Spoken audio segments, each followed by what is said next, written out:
Sometimes you're just happy when something lives.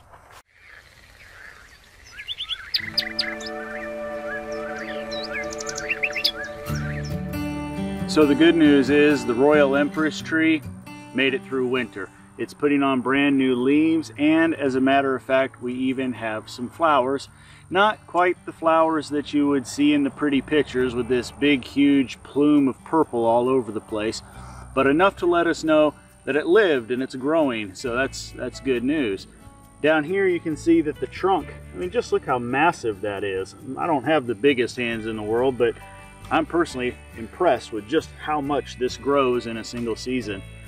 Last year I talked to you about what to do with these branches and that I was interested in turning them into other trees because we had one that died in a different location.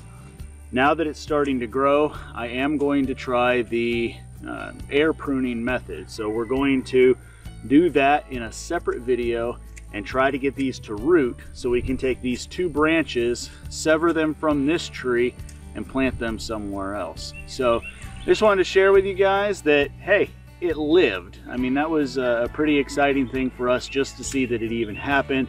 This tree is probably one of the more expensive investments we've made as far as trees go.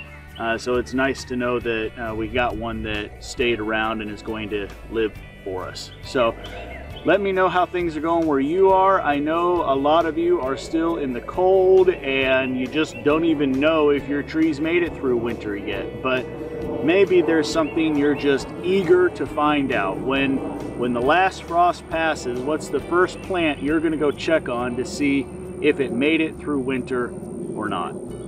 Thanks so much to all of our patrons who support our channel every single month, and thanks to all of you who take the time to watch, comment, and share all of our videos. We've surpassed over 30,000 subscribers over the winter, and we hope that this season brings a whole lot more into our homestead and a part of our journey.